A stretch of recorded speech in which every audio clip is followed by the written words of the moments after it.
Good morning, I'm Kenneth Moton. And I'm Kaylee Hartung. Here are the top 5 things to know this Thursday. Number 1, the opening arguments in Washington. The Senate is bracing for another marathon day of opening statements as impeachment prosecutors lay out their case against President Trump. Democrats pushing for new evidence claim the president was behind a corrupt scheme to cheat in the election. They're set to get back to business at 1 o'clock Eastern Time. Number 2, a deadly shooting causing chaos in downtown Seattle. A woman was killed and 7 other people, including a 9-year-old boy, were injured when at least one person opened fire outside a McDonald's restaurant. No arrests were reported overnight. Witnesses say the shooting began after 2 men had some sort of disagreement. There was panic. Everyone knew to run. I mean, everyone was just running in all directions. They were running inside the Macy's. They were running in every building that they could get into. So it was sheer panic. And there was a lot of people. There was probably 100 people running in all different directions. The 9-year-old boy who was injured is in serious condition. On to number 3, the growing concerns about that mystery virus. The new coronavirus in China has now spread to Hong Kong. At least 17 people have died. More than 500 people have been infected. The city where the outbreak started is virtually locked down. The American patient infected after traveling to China is in isolation near Seattle. We head to New York for number 4. Eli Manning is retiring from football. He spent 16 seasons as the quarterback of the New York Giants, leading the team to 2 Super Bowl wins. Manning owns nearly every passing record in Giants history. He never missed a game because of injury and started 210 consecutive games from 2004 to 2017. He's holding a news conference tomorrow to say a final goodbye to the fans. And number 5, fans are remembering Mr. Peanut. He passed away at the young, ripe, salty age of 104. He spent his life as the mascot of Planters Snack Foods Company, serving faithfully since 1916. The company shared this video of his untimely demise. Matt, let go. No, you let go. Hey, Mr. Peanut, no, you don't. Don't do it, Mr. Peanut. No!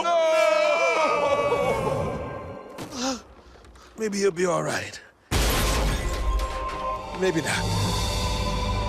It's all part of Planters' Super Bowl ad when the company plans to kill off its iconic mascot. Fans paid tribute to Mr. Peanut on Twitter. One person wanted to know, open or closed shelf funeral? We got to pay our respects. People are going nuts over the ABC News app for all the trending stories. Make sure you get it. Don't forget it.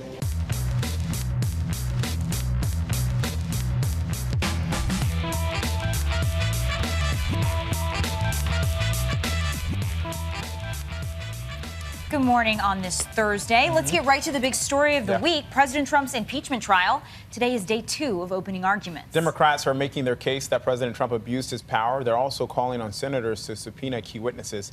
ABC's Elizabeth Herr has the latest from Capitol Hill. Elizabeth, good morning. Kenneth and Kaylee, good morning to you. And yes, yesterday the House managers spent 8 hours presenting the facts. Today, they say they'll move on to explaining how the law and the Constitution apply to their case. Democratic prosecutors gearing up for day 2 of their opening statements. The president went to extraordinary lengths to cheat in the next election. On day 1, they spent 8 hours laying out their case in chronological order, repeatedly reminding Republicans of the need to call for additional witnesses and evidence blocked by the administration. Would you like me to read that to you right now? I would like to read it to you right now, except I don't have it, because the State Department wouldn't provide it. But if you'd like me to read it to you, we can do something about that. Democrats are accusing the president of engaging in a pressure campaign for his own political gain, using military aid as leverage to push Ukraine to open investigations into 2020 rival Joe Biden. They're at war and they're being told you're not getting $400 million in aid you need unless you do what the president wants. If you don't believe that's pressure, that's $400 million worth of pressure. I got a bridge I want to sell you. The president on his way back from Switzerland yesterday weighing in, tweeting no pressure. That was one of more than 140 tweets on this day alone, more than any other day of his presidency. The president's lawyers say so far they heard nothing new. I believe without question the president of the United States will be acquitted. So we still don't know if any new witnesses will be called, but Senate Minority Leader Chuck Schumer says any talk of a witness trade involving Hunter Biden, well, that's off the table. Kenneth and Kaylee. Elizabeth Herr there on Capitol Hill in Washington. Thank you. Coming up, the debate over emotional support animals escalates. Why sites like this one on airplanes might become a thing of the past. But first, the phone hacking bombshell involving Amazon's Jeff Bezos and the Crown Prince of Saudi Arabia. This morning, the Saudis respond. Did they taunt Bezos over his secret affair? Stay with us.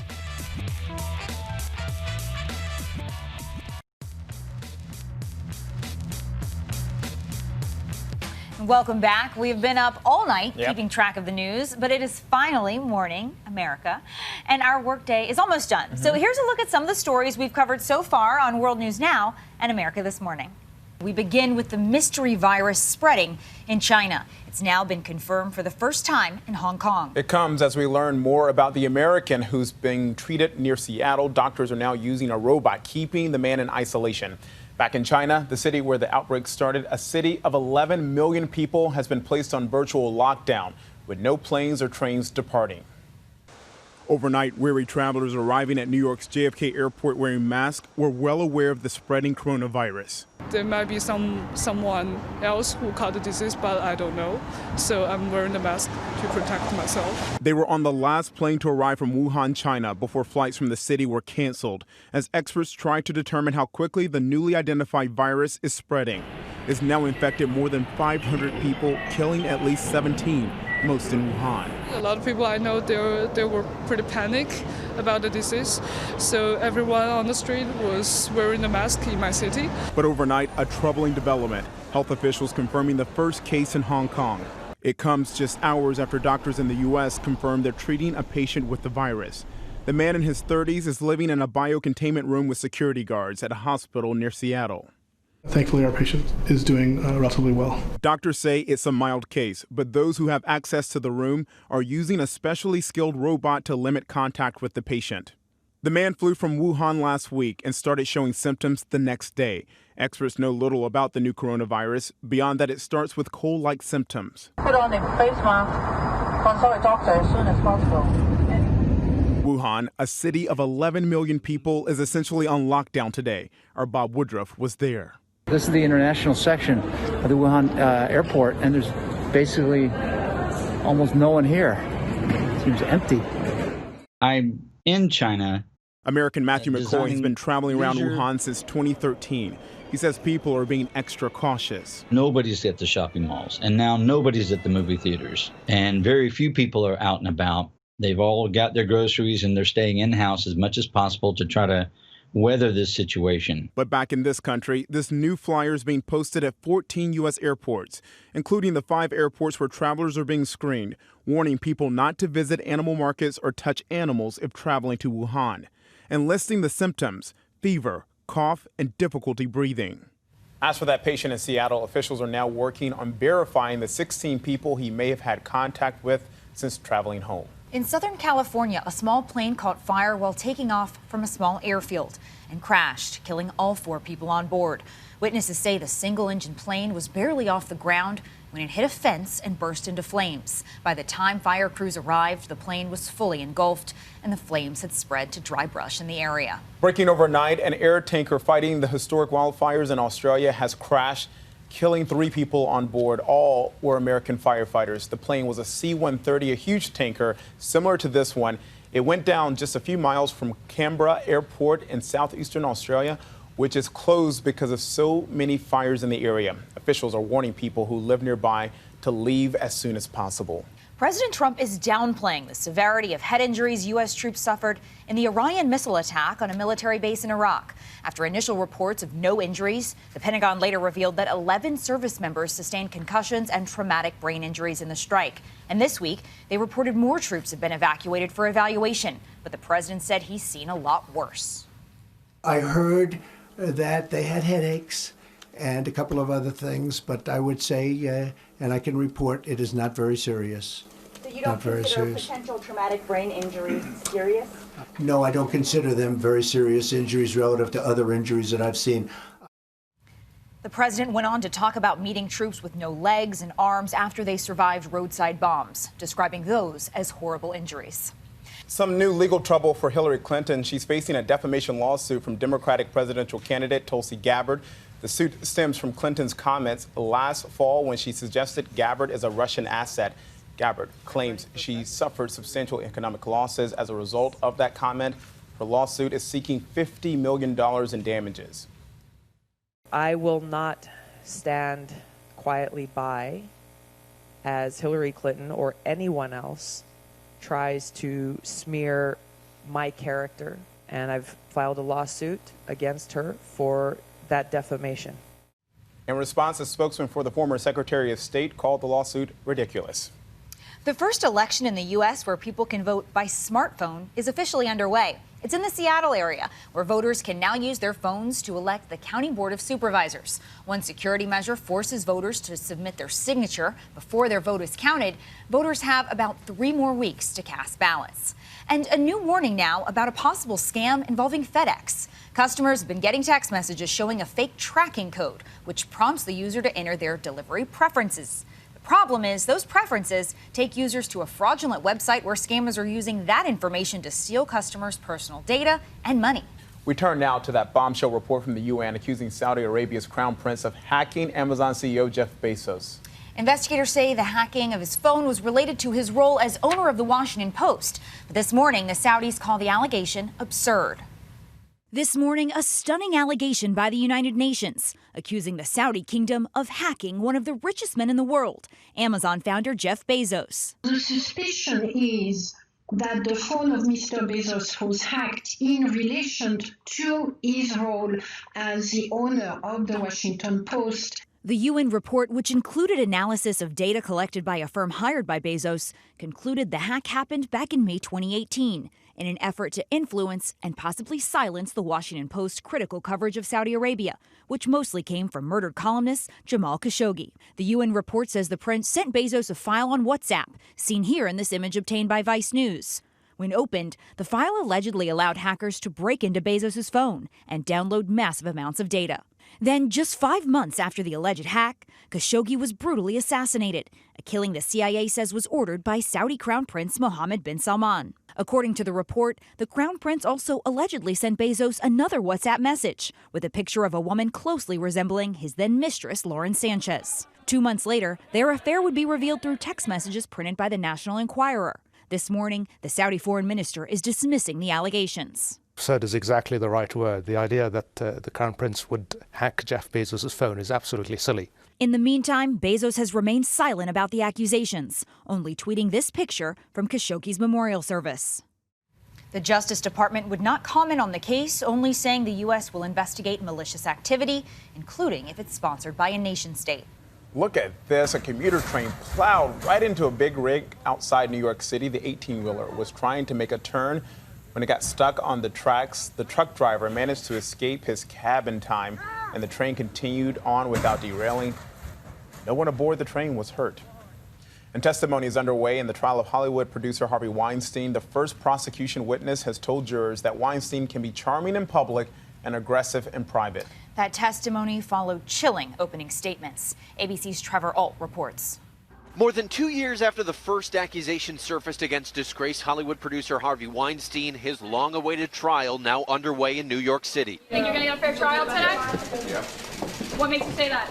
I have good lawyers. Weinstein is charged with 5 felony sex crimes, including rape, and faces life in prison if convicted. In today's opening statements, the prosecution offering a scathing description of the accusations against the producer, saying Weinstein, quote, was not just a titan in Hollywood, but a rapist, and the evidence from both the witness stand and evidence will show that that man was a sexual predator. Weinstein's defense attorney stating that's not true, calling the assistant DA statements, quote, a preview to a movie you're not going to see.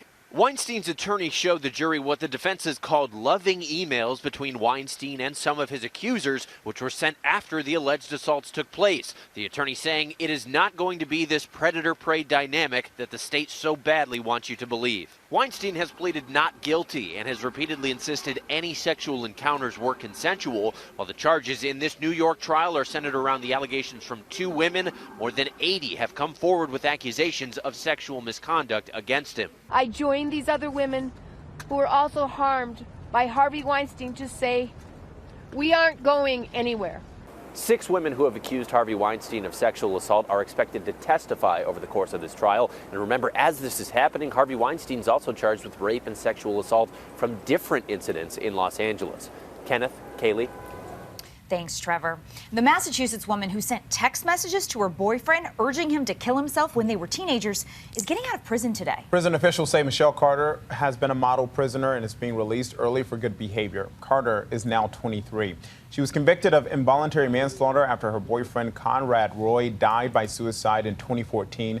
Carter will remain on probation for 5 years. A lovable mascot is being accused of assault. The Philadelphia Flyers introduced Gritti 2 years ago, and he's been a huge hit with the fans. But now Gritti is accused of punching a 13-year-old boy. Chris Greenwell says his son, seen there, patted Gritti on the head and walked away during an event. That's when he says Gritti took a running start and punched his son in the back. Greenwell wants the team to pay the $300 hospital bill. But the Flyers say they found no evidence to support the claim, and fans are flocking to Gritti's defense with the hashtag #FreeGritti trending on Twitter. Police are now investigating. Wow. This is an open and active police investigation. It really is. Right now it is. He said, it said. The cold snap in the South isn't being measured by snow. No. But rather iguanas. As the temperatures have fallen, the reptiles have been tumbling from trees in Florida. They're not dead. They're just in shock. One South Florida woman decided to make her cold-blooded friend a little more comfortable, giving it a blanket and a hat. Along the Gulf Coast, dozens of manatees tried to warm up in the waters off Apollo Beach. Runoff from a nearby power station is heating things up there to make them a little more cozy. Okay, so you know what I want to say about this story? What? Well, if you want to know more, here it is. Kaylee, you like my joke? If you want to know more? Iguanas are stunned when temps drop below 50. It dipped into low 30s in certain parts of South Florida, 40 in Miami. Do you need an umbrella when the iguanas are falling? Look at that. It's just like... I've got more you're going to want to know. Some folks on Facebook Marketplace are selling iguana meat. Oh. Yeah. I don't want that. I don't want any part of that. They're calling it chicken of the trees. I'm imagining our ABC station down there in Miami. Like, there's a news photographer who goes out, and it's like the Simon Desk sends them out, and then the AM News know what I'm talking about here. And then, like, he's like just at a tree, waiting for this iguana to fall. He's got his gloves on, Miami photographer, and he's like, fall, iguana, fall. And then when it falls, he's like, I got the shot! Money shot. Got it. But some iguanas, speaking of you need an umbrella, I mean, I think some of those larger iguanas could do some damage to an umbrella falling from a tree. Maybe a helmet? I think they could. All right, watch out for those iguanas, Florida. Listen up, when it comes to animals, the federal government wants to limit your emotional support on airplanes to only dogs. The Department of Transportation has proposed a new rule, in part to keep people from sneaking other animals onto flights. The change would allow only certain trained dogs as support animals on planes. In August, the agency said it would allow cats and even miniature horses and peacocks. But the Flight Attendants Union says the rule change will make flying safer. That's our question of the day. Should airlines limit service animals to just dogs, or should cats and miniature horses be allowed if they don't cause any problems? Remember, some people have the miniature horses because, owners may be allergic to dogs. And if dogs are the only animals they can have, then what else can they have? Cats. Oh, possibly. I do think there's some, but then it just got overboard, right? That's what the critics say. Completely. It's like Noah's Ark up in there. People are bringing like birds and butterflies and everything else. But butterflies. Tell us what you think in the comments or tweet us at ABC News Live. Coming up, another marathon day ahead in the impeachment trial. We'll tell you what's to come on this Thursday, January 23rd, after this.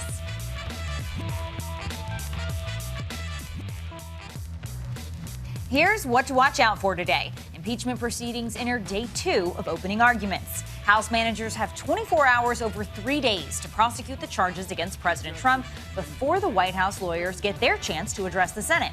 Stay with us for continuing coverage streaming right here on ABC News Live. And be sure to download the ABC News app for the latest updates. Meanwhile, President Trump is back stateside. He's scheduled to receive an intelligence briefing before flying to Miami, where he'll deliver remarks at the Republican National Committee winter meeting. And Queen Elizabeth could give her approval of Britain's Brexit bill as soon as today, putting the UK on course to leave the European Union next week. The bill cleared its final hurdle in Parliament yesterday. And finally from us on this Thursday morning, a little girl is showing us all what love at first sight is all about. This little girl right here, that is little Blakely taking her first ever bite of ice cream, and she is absolutely loving it. Look at that. Every bit of it. No worries about the cold as she grabs the gold medal ribbon cone right out of her mother's hands. 9 months old, and she's like, I like the frozen milk better. With some chocolate. Yes. Oh, okay. All right. And on that note, everyone, it has been great to have Kaylee here again, and she's going to help us close out the week tomorrow on Friday. If they'll have me back. We will. Have a good one.